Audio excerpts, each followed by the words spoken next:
Hello value investors, thank you for joining me. Today I'm going to talk about Bed Bath & Beyond's Q1 2020 results.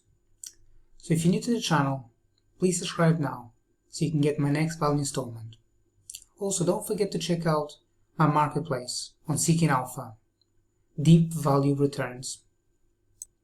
I'll tell you which stocks I own and why, with balanced arguments for the stocks I own. So let's get started. So Bed Bath is a stock that I'm very familiar with because I was for a while a shareholder here. I was fortunate to have come out of break even because I was very aggressive in 2019 at averaging down. But the reality is that things are very difficult, and over time I've found myself migrating away from buying something that's cheap that may turn around to something that is slightly higher quality. So the case with Bed Bath that I used to really be focused on was the gross profit margins. You can see that in the past had very compelling and high gross profit margins, and obviously Q1 2020 was during the COVID crisis, so most of their shops were closed. So they were really forced into a position that they had to be digital to survive. And although revenue was down 49% year over year, which is not that bad because I actually expected it to be a lot worse, it's going to be very difficult for them in the future to be able to come anywhere near back to this level of 30%. I think it's going to be very difficult because they're just not that set up for it. If you compare with some of their peers like Williams and Sonoma, you can see that that company really did very well during Q1, and also RH did quite well as well. So Bed Bath, new management team, but I'm not sure if they're going to be able to come back up to approximately 30% gross profit margins. And if it does, that could be quite attractive, and I think that then would be a reason to get kind of excited about the company.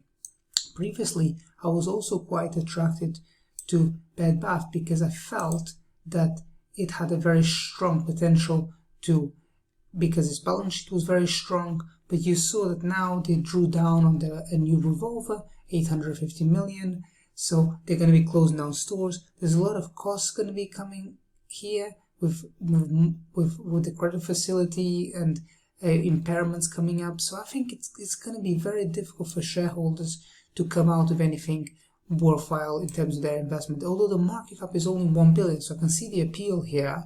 And also, in the past, I was really attracted to Bed Bath's capital return program.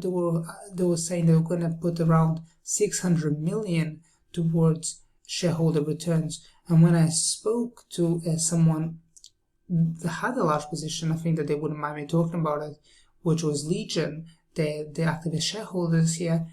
They were saying that, if the balance sheet is stronger, investors could re-rate this higher. So if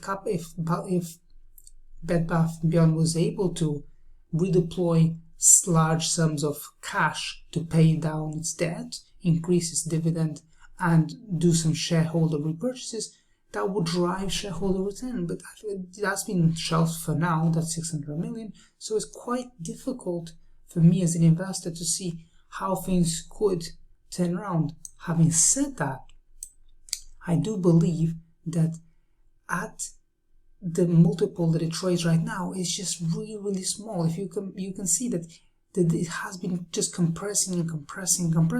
So this is like a moment of very significant pessimism for shareholders. Shareholders are feeling very pessimistic. Investors are feeling very pessimistic that Bed Bath could turn around. So obviously, as a value investor, I think that this could be quite appealing in a contrarian manner. On the other hand, I think the market is mostly right on this one. I think that Bed Bath is going to have a lot to prove. It has a lot to turn around because they need to go from being a brick and mortar company to what they're claiming a millennial company, a company that is going to be bold, a company that's going to be omni always. And I think that it is quite difficult to convince the market that they're worthy of re-rating. Having said that, some of their peers like RH and Williams-Sonoma, they trade at a significantly higher multiple on a price to sales ratio. So the argument is there that this, with the right financials, this could really re-rate. But I'm just struggling to see how Bed Bath could go from being predominantly a brick and mortar company towards being an online company. That's going to take a long time. So I hope you found this video useful. Please subscribe and don't forget to do a free trial on my marketplace, Deep Value Returns, and I'll tell you which stocks I own and why. Thank you very much. Bye.